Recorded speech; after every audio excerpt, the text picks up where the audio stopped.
Okay, so we have a pretty full agenda today. As usual, I'd like to lead with the technical updates. Kelly, do we have a demo ready for today?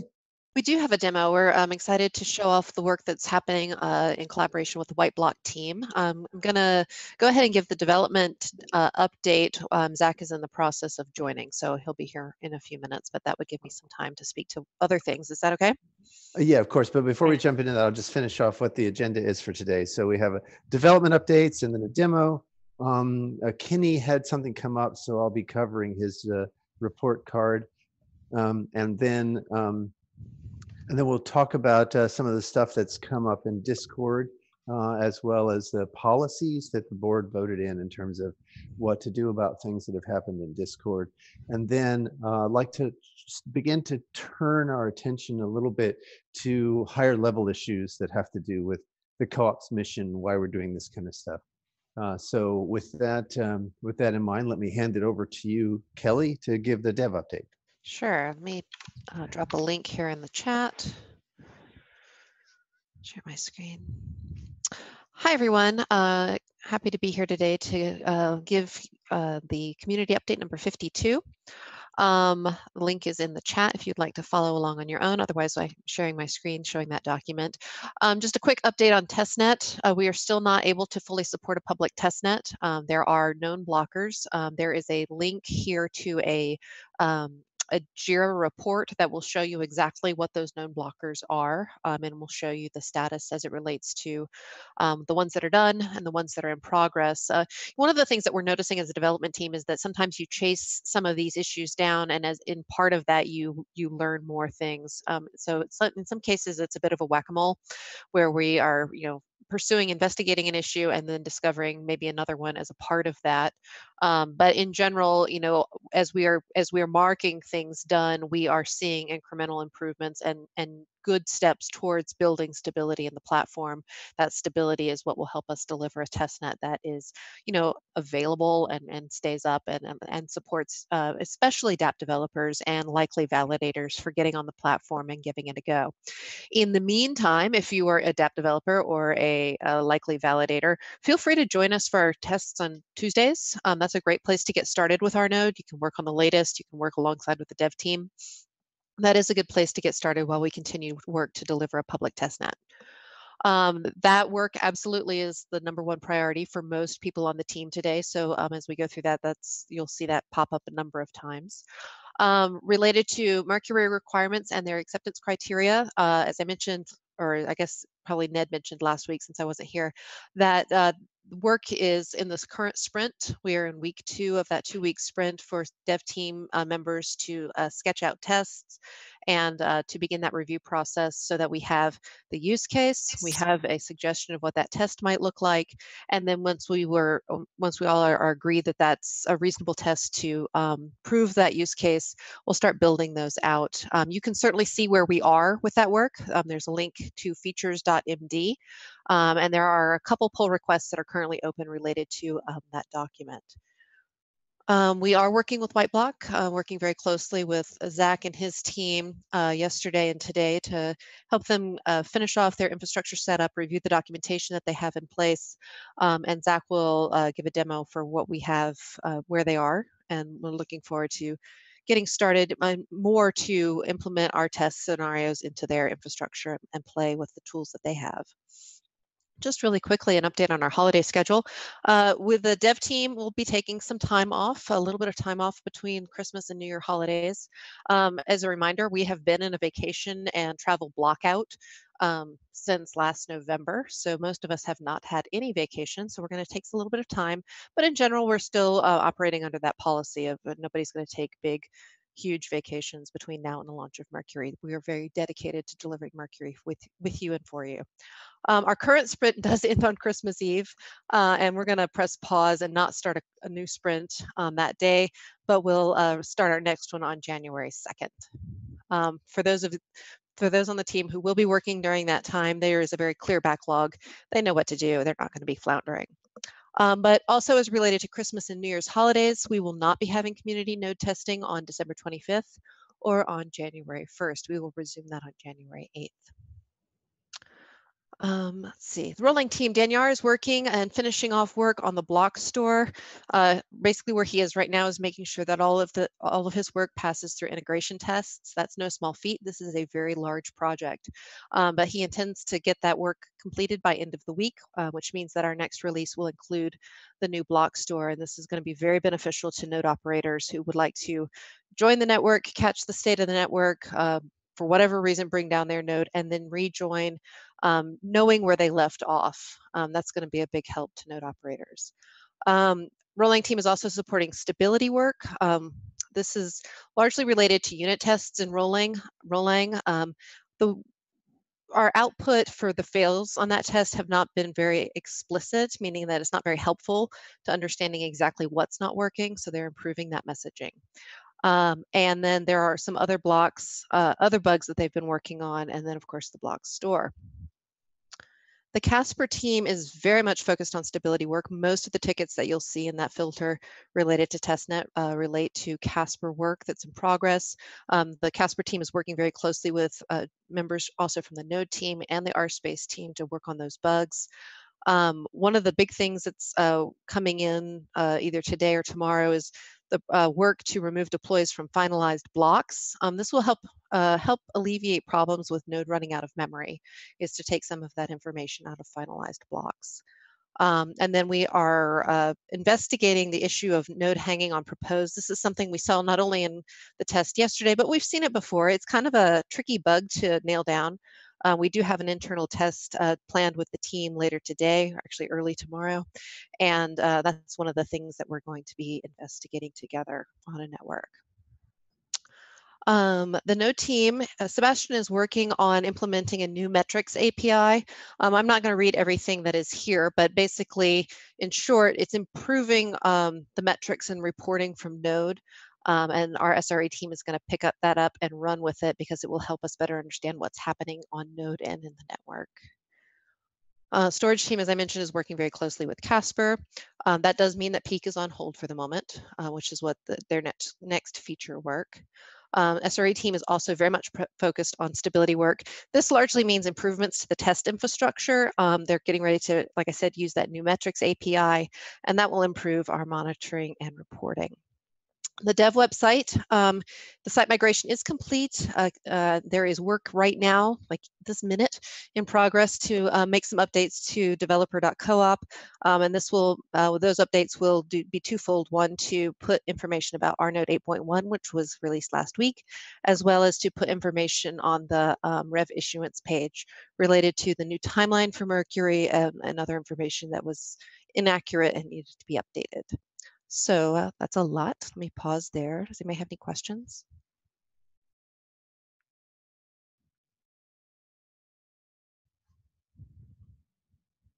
Sure.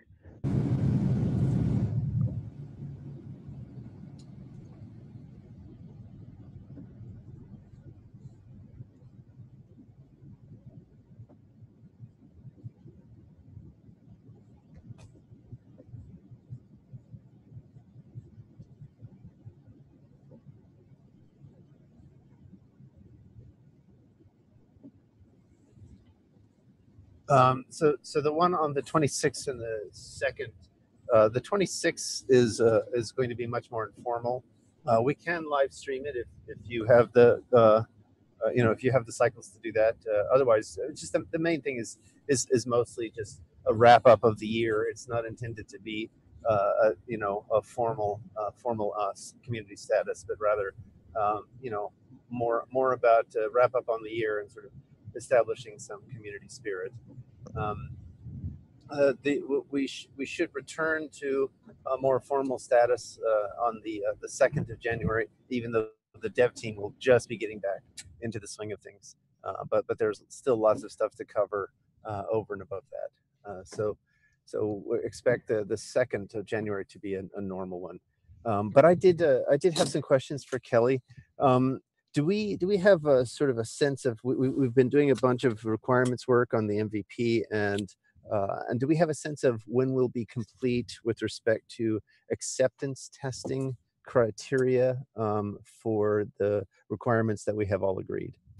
Sure. That the goal for that completion is at the end of this sprint, so that is next Monday. A number of team members have tickets related to speccing out those tests and getting questions answered, so that they can, describe in plain simple English what that test might look like and the steps that you would take to complete the test. And then that's at that point, you, myself, Deanna, and Ned, and others will work together to make sure that that is accurate and aligns to what we intended for the work that was done on the MVP document. And when they get that big thumbs up, we'll start development on those tests. And in many aspects, a lot of those things those tests are already written, and we'll see things turn green very quickly. In other places, that will be less true, and we'll have to either implement new features or fix some things to assure that those things that we like in Mercury turn green. Does that make Good. sense? Yes, it does. Okay. Yes, it does. This is very helpful, and I think is sort of the best way to derive a kind of a measure that everyone can watch in terms of our progress to get Mercury out the door. Mhm. No, this is awesome. I appreciate that. So with that, unless there are any other burning questions on the dev updates, I'm curious, is the Whiteblock ready? Yes. Awesome. So I'll hand it over to you guys to do a demo. Sure. Cool. Let me get my space ready real quick.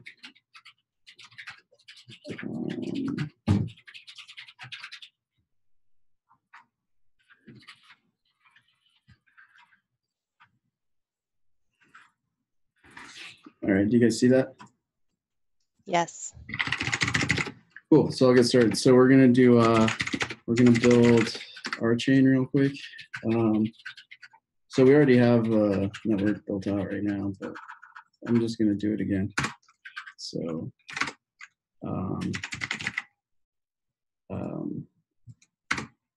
let's do 3 nodes just to be quick.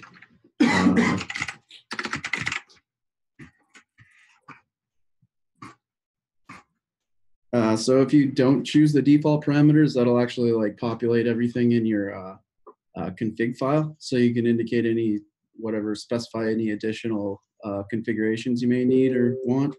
I'm just gonna go with default for now though. So it's building.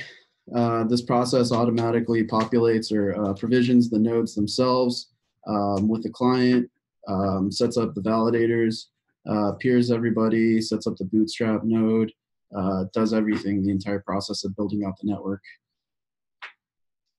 Takes a minute to build. Yeah, to add some color to that, one of the things that's interesting is it does take time to build, but if you've sat through the community test or you've done this on your own, you also know that it does take time to build a network. And I promise you it's significantly more than what we're going to observe here. Yeah, so there's not really much difference between building out like 3 nodes and like 10 nodes.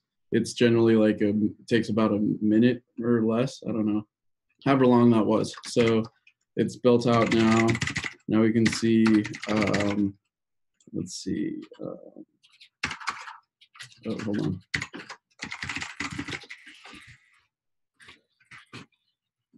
Yeah, so this is node 0, which is the first node. We just start at 0 because we're developers. So we could see the log from that guy, see the log from this dude. There's still, so what I noticed is it takes a minute for the nodes to peer with one another.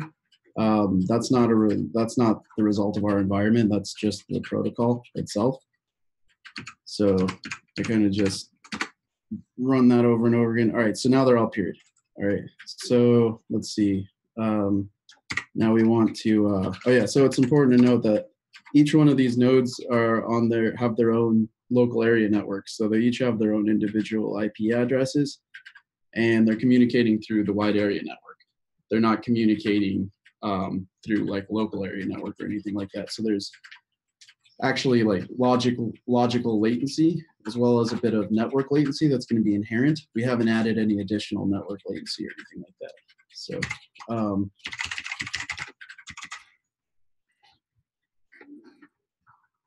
let's see right here. I'm going to log into this node. and I'm going to CD into RChain, and I'm going to CD into rolling, and then I'm going to CD into examples, so that way I can deploy an example smart contract. Let's get that command. So there you go, and then we propose.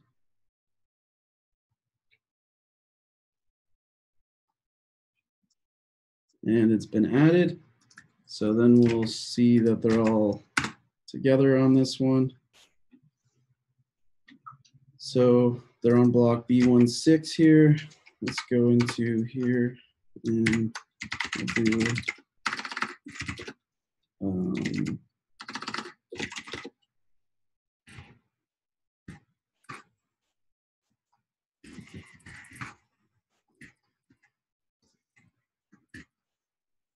we'll do show blocks on this guy as well. Yeah, so they're all together, they're all synced up, and if we get logs, let's see.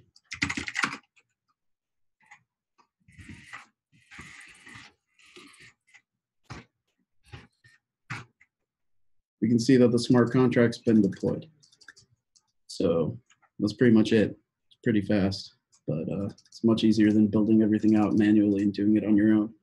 So in addition to this, what you'll be able to do is add like latency or packet loss or any sort of wide area network conditions to the links between those nodes, so you can observe how they interact with one another in the real world, and test like smart contract deployment, test block propagation, test fault tolerance, all kinds of stuff. Our framework is capable of providing that logic. So it makes the testing process much easier. Anybody got any questions or anything like that?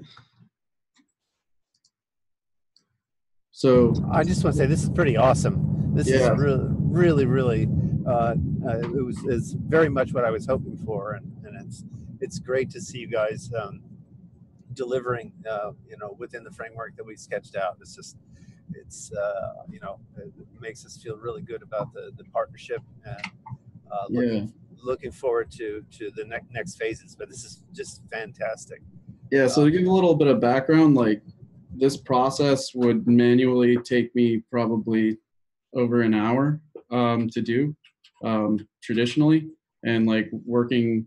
So I worked as a developer working with Ethereum, and every time I needed a test, I had to do this process manually, and it was a huge pain in the ass.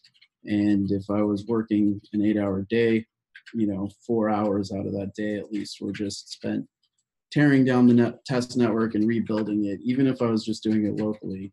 So this reduced that 4-hour time period to 10 minutes. So now we can quickly test, build, and observe the effects of different environmental conditions on performance. So we can control everything. So, yeah, whoever's clapping, that's well-deserved applause. Those are auto applause. Cool. Awesome.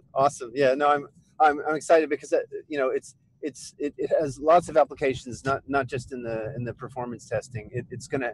It'll enable us to control configuration, so we can get quicker to repro of non-deterministic issues. Right. Yeah. So this is really beneficial, and we can also turn it into a sort of shard in the box solution.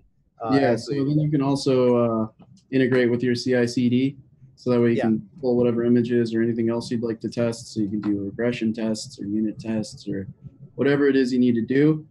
And the process of like provisioning and like configuring the infrastructure and the environment is just something that's handled, and you can just focus on developing and doing the fun stuff. Yep. Yeah, this is a major step forward, and exactly the kind of thing that we need. I think in addition to being able to bring down the hardening time, like we budgeted about 3 months of hardening time. I think we can significantly reduce that because we can run many more iterations per week. Yeah, so another thing is we have a GUI, like a front end that provides all the data and visualization. We're still ironing that out for RChain.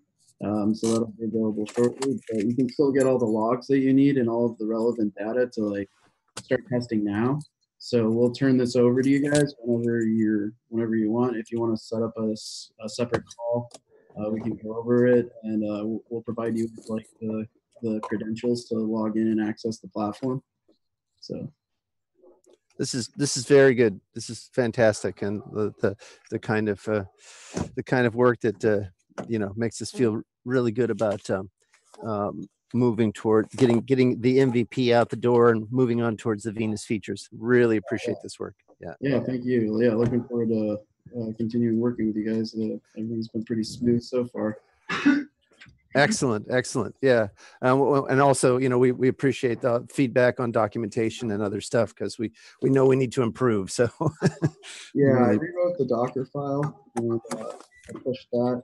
So oh wow, that's awesome. So yeah, that's we also created a repo in our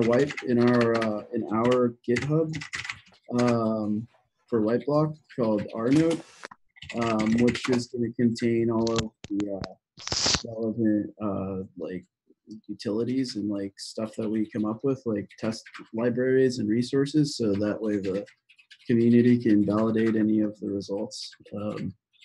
So right now it just has our Docker file. It has our rnode.toml file. That's the configuration file. And we'll be pushing all of our library, like test libraries to this repo.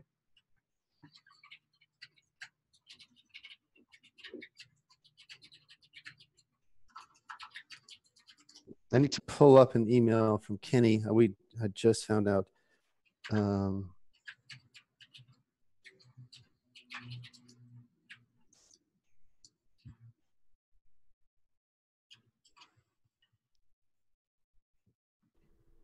Well, I'd say, Zach, thanks for sharing this, man. This is like really sick, dude. Yeah, no problem. So yeah, documentation as well that I'll share. Yes. The documentation is pretty rough because we just got started writing it like this week. Okay. But that's what we got so far. I dropped it in the chat. Okay. So I'm ready to give the updates from Kenny. Actually, I can expand on a couple of these. So first and foremost, true to their word, the immersion was graciously extended by 6 months, amended the agreement. So it actually works out very much to our favor to line up with the sales that we're partnering on. So that's been executed, and that gives a lot of relief to the co-op's treasury. And in addition, we have a board meeting on Friday to discuss the open seats. And let's see, what else did Kenny have in his updates? And that we are on track to stay within our sort of greatly reduced burn rate. So if there are any other questions about that, I wanted to, but I'll take those and then turn to a couple of things with respect to the community hangout. Hey, Greg. Yeah. Zed, a quick question. Originally, I understood there was a management fee payment due to Reflective Venture Partners at the beginning of the year. Is that understanding correct? And is that in the cash forecast? So if you, the contract is a matter of public record. It's actually on the GitHub, so I can speak to that directly. If you look at the contract, it says quite explicitly that the management fee comes from the fund. So there's no requirement for RChain to pay out. That's really coming from the fund. So hopefully that clarifies that point. Thank you. Sure. Okay, so then moving on to other things. So recently there was a lot of chatter and a wringing of hands in Discord. First of all, people need to understand that there is now a co-op policy regarding communications in Discord, what can and can't be done, and how the co-op will respond as a part of disciplinary measures. I just want people to understand that, name calling is, doesn't hurt anybody. That kind of behavior, while it's not very productive and kind of wasteful in terms of space on the screen, that doesn't merit disciplinary behavior. Of course, trolling to the extent that nobody can get a word in edgewise is a different kind of denial of service. But in general, the kind of behavior you might see in Congress or in Parliament is not going to be disciplined. The only time we consider these kinds of disciplinary actions is when there has been a grievous injury or potential injury to investors or the project. And in that case, as we all know, Mernal and others were involved in a specific action which could have potentially harmed most of the investors in this project. And so Mernal's communications or access to the communication channel has been temporarily limited for a cooling off period and will be reinstated. It's really just about reminding everyone that these channels are for the cooperative, and the information that flows here is to support and cooperate. In general, there are a lot of different ways that things could have played out in a more cooperative fashion that would have accelerated the likelihood or the time frame in which mercury is delivered. So not the likelihood, but the time frame in which mercury was delivered. But those strategies were not pursued to the detriment of more than one project. So we're simply following co-op policy here, and it's an interim thing so that people have a chance to cool off and get back to cooperating rather than to try to harm each other's projects. There's lots and lots and lots of opportunity for all the projects involved to succeed, and we should be working together because we have much bigger fish to fry, and I'll talk about that in a second. With respect to the co-op, as we know, we're engaged in the pursuit of a very lucrative deal, and at the same time, the co-op has determined that pilot projects in the enterprise is another strategy that we are pursuing aggressively. So one of the pieces of feedback that we've gotten from the market that's been pretty consistent is it's one thing to have portfolio companies engaged with the platform, but it's a different thing to have established companies engaged in the platform. So to that end, we've already had some fairly successful engagement with one of the largest telecoms providers in the world, and have had very good discussions along the lines of what security means in the blockchain setting. I'll just give a brief example. We were also talking with another group last week who was, when I mentioned that economic security has different characteristics, and I pointed out that in a world where you have lots and lots of user-defined contracts, where's the bulk of your security exposure? So if you think about it, in the case of the DAO, that was in a user-defined contract, not in the core protocol. So when you get to a network that can handle 40,000 transactions per second, you need to be concerned about where your real security risks are, especially from an economic perspective. So in the case of the DAO, If you were running at 40,000 transactions per second, the exposure is considerably greater. And so you have to handle those kinds of securities issues in a fundamentally different way.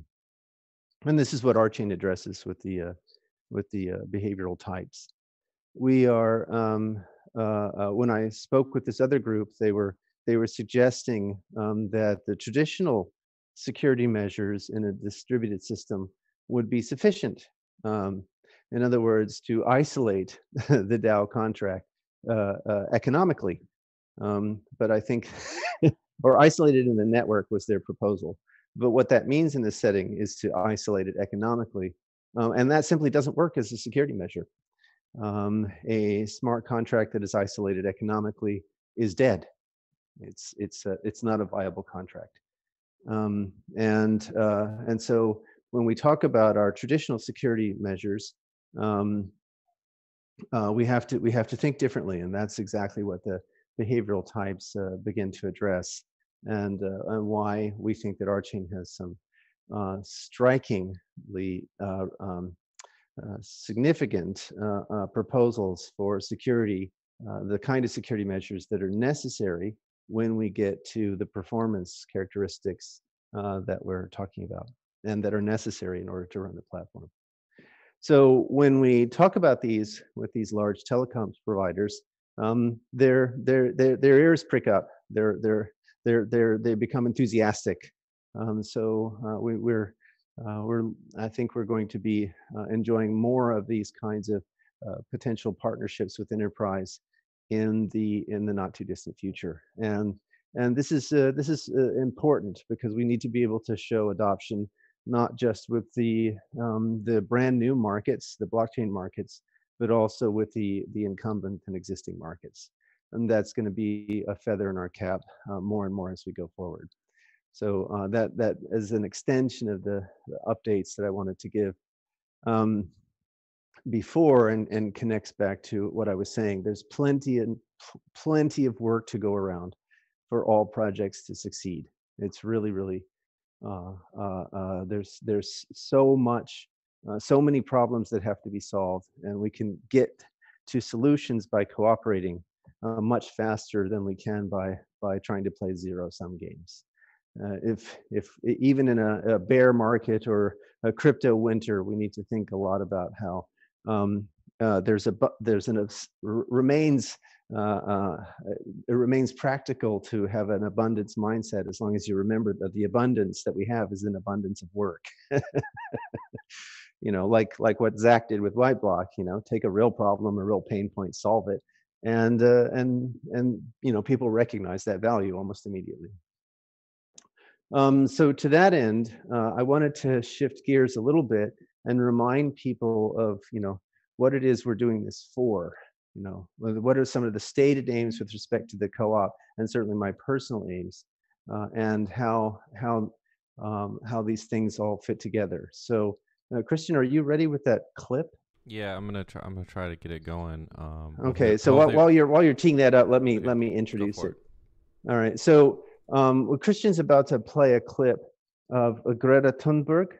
She's 15 years old, and she's addressing the UN plenary on climate. Greta came to international attention because she was picketing the UN instead of going to school. People asked her why wasn't she in school, and she said, "Well, if you don't care about my future, why should I?" And that sort of got a lot of attention, to the point where she was invited to speak on behalf of Climate Justice Now at the UN climate plenary. And in the clip, she's directly across from the UN Secretary General, if I remember correctly. So are you ready to roll the clip? Yeah, hopefully there won't be any technical failures. So here we go. All right. My name is Greta Thunberg. I am 15 years old and I'm from Sweden. I speak on behalf of Climate Justice Now. Many people say that Sweden is just a small country and it doesn't matter what we do. But I've learned that you are never too small to make a difference. And if a few children can get headlines all over the world just by not going to school, then imagine what we could all do together if we really wanted to. But to do that, we have to speak clearly, no matter how uncomfortable that may be. You only speak of green, eternal economic growth because you are too scared of being unpopular. You only talk about moving forward with the same bad ideas that got us into this mess, even when the only sensible thing to do is pull the emergency brake. You are not mature enough to tell it like it is. Even that burden you leave to us children. But I don't care about being popular. I care about climate justice and a living planet. Our civilization is being sacrificed for the opportunity of a very small number of people to continue making enormous amounts of money. Our biosphere is being sacrificed so that rich people in countries like mine can live in luxury. It is the sufferings of the many which pay for the luxuries of the few. The year 2078, I will celebrate my 75th birthday. If I have children, maybe they will spend that day with me. Maybe they will ask me about you. Maybe they will ask why you didn't do anything while there still was time to act. You say you love your children above all else, and yet you are stealing their future in front of their very eyes. Until you start focusing on what needs to be done rather than what is politically possible, there is no hope. We cannot solve a crisis without treating it as a crisis. We need to keep the fossil fuels in the ground, and we need to focus on equity. And if solutions within this system are so impossible to find, then maybe we should change the system itself. We have not come here to beg world leaders to care. You have ignored us in the past, and you will ignore us again. We have run out of excuses, and we are running out of time. We have come here to let you know that change is coming, whether you like it or not. The real power belongs to the people. Thank you.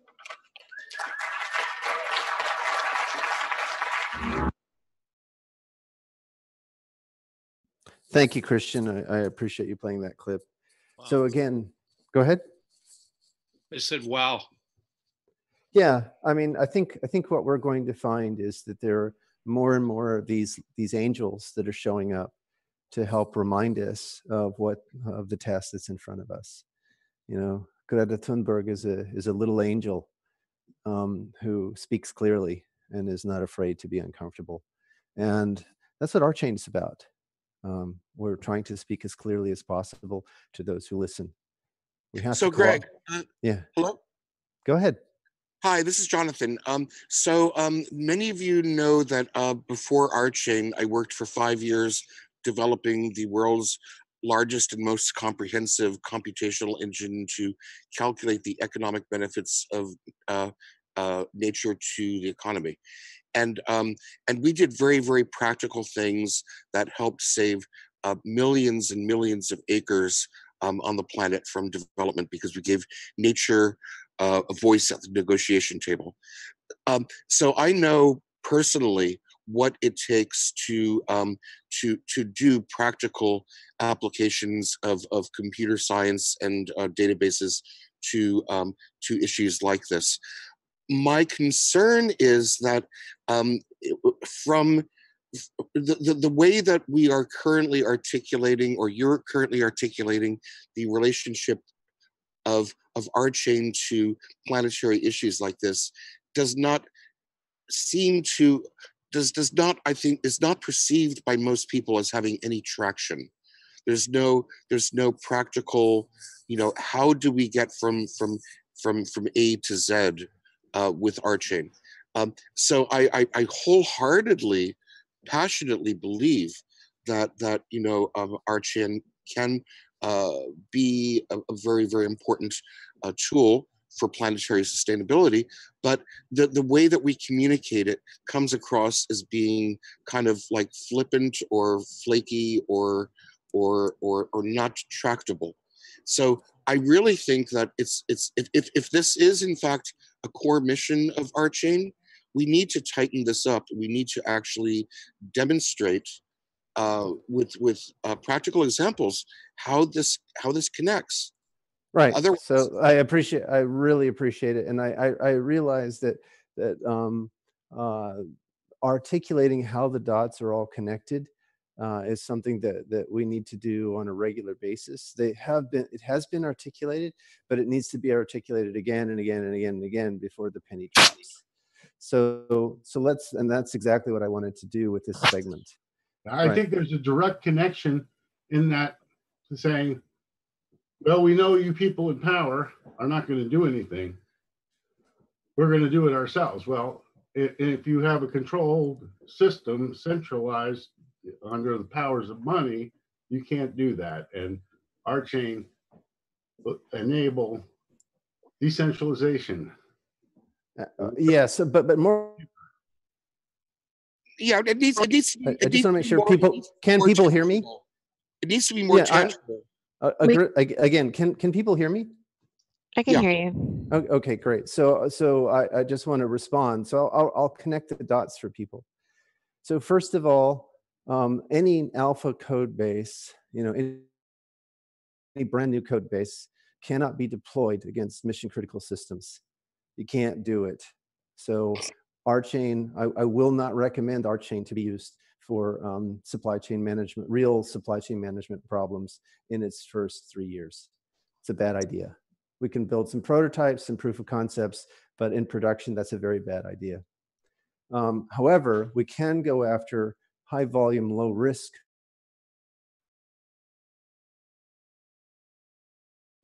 Can't hear you anymore, Greg.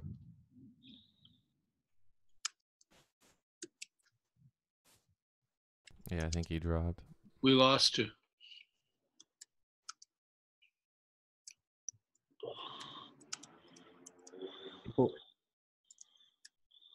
In order the transformation of consumption and supply chain management behavior, we have to begin to attack how people coordinate. So let's give an example. The example comes directly from RSong. If you look at the way RSong is architected, we have left out the tokenization on purpose. So what the count that RSong provides is a count of a unit, which is a complete playback, right? Now, the metadata is used to fractionate a complete playback out to the contributors of the audio content. So the problem that next has to be solved is that you can't walk into a coffee shop with a fraction of a playback of Tiny Human and get a cup of coffee with it. There has to be another step in that process, which is the tokenization of that playback, that unit of value amongst the artists. And we have on purpose left that to the artists. So the next step in RSong is to bring high profile and mid profile and independent artists to the table so that they can have this rich and hopefully extremely public conversation about tokenization, so that people can get a sense of how a particular community engages in creating a value transmission system for themselves. This is all about self-organization and self-assembly, self-determination and self-assembly. So if you were able to bring the Boss and Taylor Swift and Kanye and Dr. Dre and Youssou N'Dour and a whole bunch of other musicians to the table and get them to work out for themselves what makes the most sense for their tokenomics, then you can roll out a system that was designed in large measure by the artists, for the artists and their audiences. And now you can now point to, whether it succeeds or fails, it doesn't matter. You can begin to point to the participation of communities in the creation of their own value transmission infrastructure. Now, how do you get from there to more tangible and salient constructions? Let's say that a 16-year-old suddenly has a brilliant idea for how to clean up the plastic patches in the middle of the ocean. That 16-year-old can put together a value transmission system that he cribs entirely from one of these other value transmission systems that communities have been exploring, such as the one with RSong, or such as the one, the rock community. Any one of these becomes something that he or she can copy and tweak in order to rally and self-organize people who want to be able to bring capital, bring compute resources, bring human resources of other kinds to the table in order to implement that idea. That's what RChain is all about. What RChain is about is providing mechanisms and examples of self-organization and self-determination, because that's the root of the problem right now. The organizational mechanisms, whether we are talking about finance or government or social media, are not working, and they're not working at speed. That's what we have to change. That's what we have to shift, and that's what RChain is about. Does that make sense? It makes total sense, but I think it needs to be articulated by someone other than us internally. I think this notion of templatization of mechanisms for change is great, but I don't think that we internally are articulating it in a way that makes sense to the outsiders. I think it will make a lot more. Jonathan. Okay. It's sometimes very disruptive, I find, because we're tying two difficult to discuss issues together.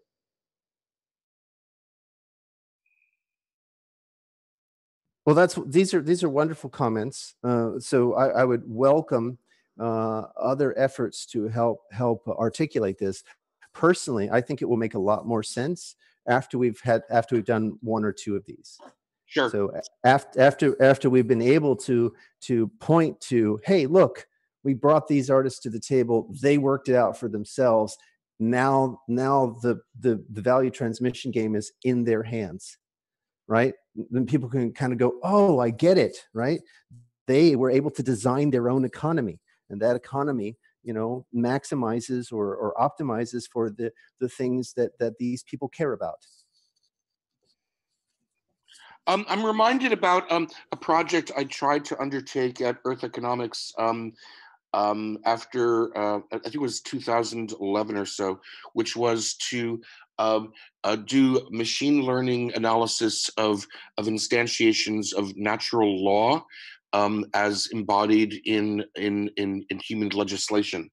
If we think about it, natural law is instantiated in building codes. For example, there's gravity, there's shear forces, there's the tensile strengths of materials. Those are instantiations of natural law, and there's also instantiations of natural law with respect to obvious things like traffic and also in terms of ecological aspects of our interactions. So I think that you know what, I'm going to shut up. I'm not formulating this well. Sorry. So I appreciate that everyone ultimately wants to bring AI into the mix here, and it's a natural impulse. But again, what I'm talking about, at least currently, has almost nothing to do with AI. What I'm talking about is a different thing, which is providing the mechanism whereby people can create their own value transmission systems, and then helping different communities in a steady step-by-step progression to help craft those value transmission systems, right? Those economies. And the argument is that you have to do this. You have to do this first in places where the risk is not high, but you have enough volume, enough scale to pound the hell out of the system. And after you've pounded the hell out of the system and seen that it doesn't crack under the pressure, then you can move on to the next level of risk. That's the basic idea, and this idea is well understood and heavily exercised in all of the major Web 2.0 properties, right? Nobody dies if a Facebook post doesn't reach its intended audience. You know, even Gmail is not necessarily mission critical, although I think people do get irate if Google loses their mails because they you know, there's been an expectation of quality for long enough that people have a sense that they can rely on the system. Go ahead.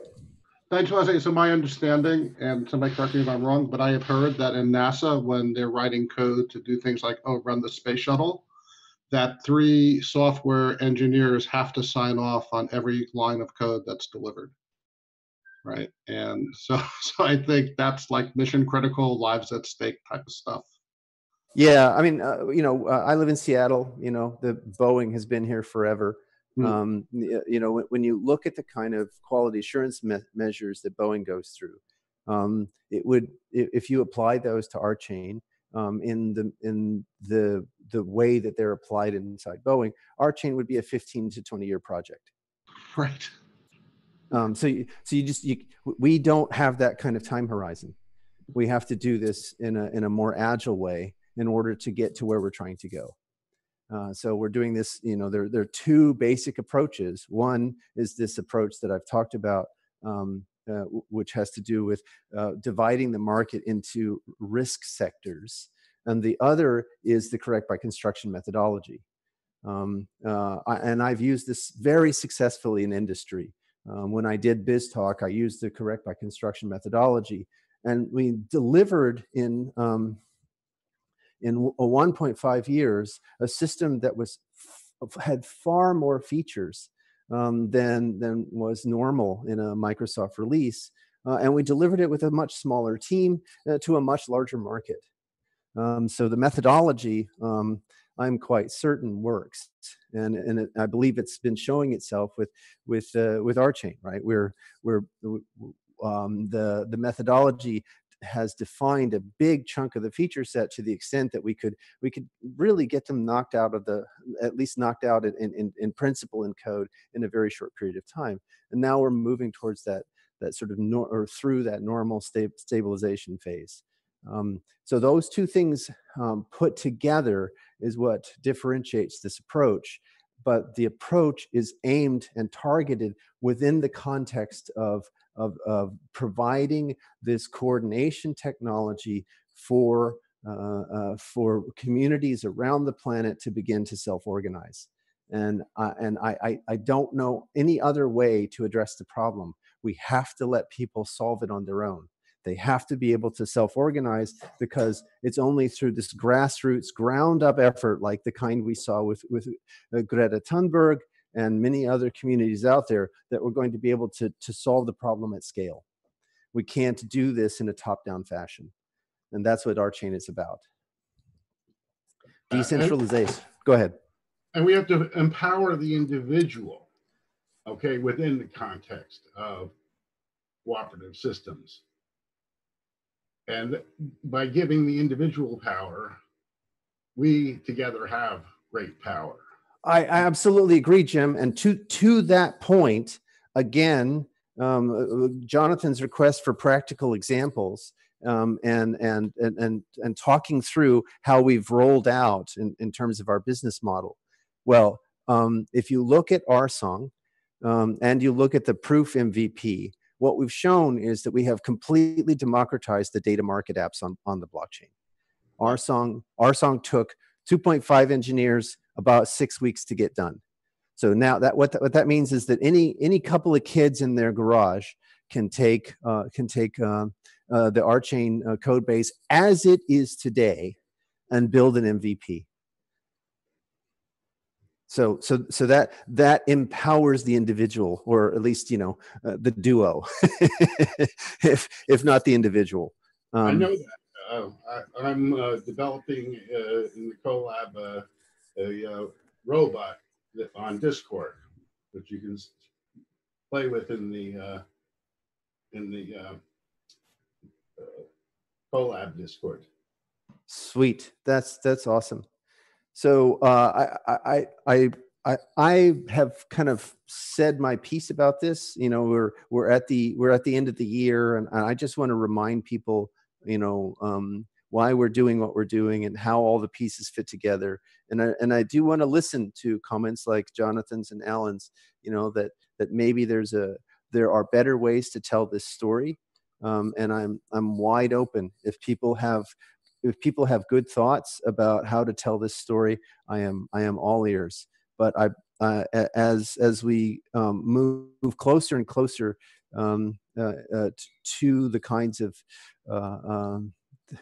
cataclysms that we're going to be facing, I think we have to start being really open about what it is we're doing, and really tell the story directly. I mean, I can say my family has already been impacted.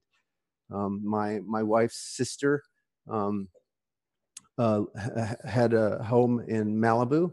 That's where she lived, and the campfires burned her out. Her home is toast; it's ashes. And so she's one of the first climate refugees that are, you know, on continental United States, and we're going to see a lot more of this if you believe the reports coming out of the UN or coming out of Trump's own administration. We're going to start seeing a lot more of this, and we need to build systems that will enable people to, from the ground up, start to coordinate each other, so we can change our consumption and supply chain management behaviors to lessen our impact and move from lessening our impact to genuinely regenerative culture. All right, thank you for letting me use a few minutes to be on the soapbox. I felt it was really necessary.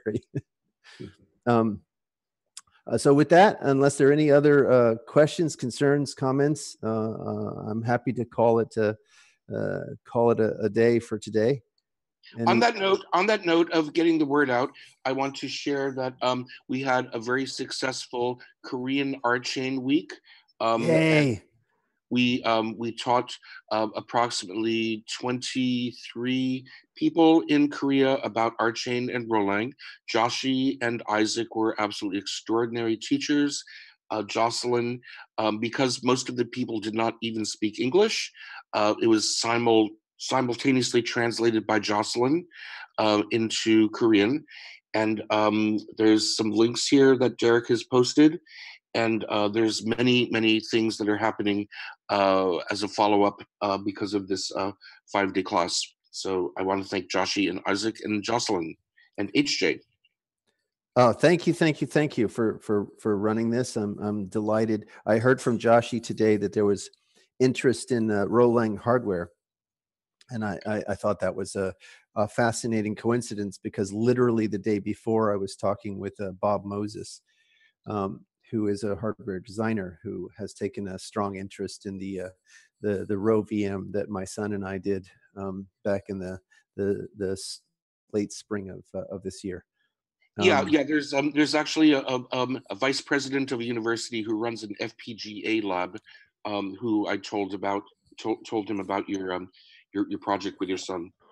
That's awesome. That's awesome. Yeah, I mean, if you look at it from an architectural point of view, if you reduce the Rolang execution to hardware, specialized hardware, you can get another 2 or 3 orders of magnitude improvement on the execution.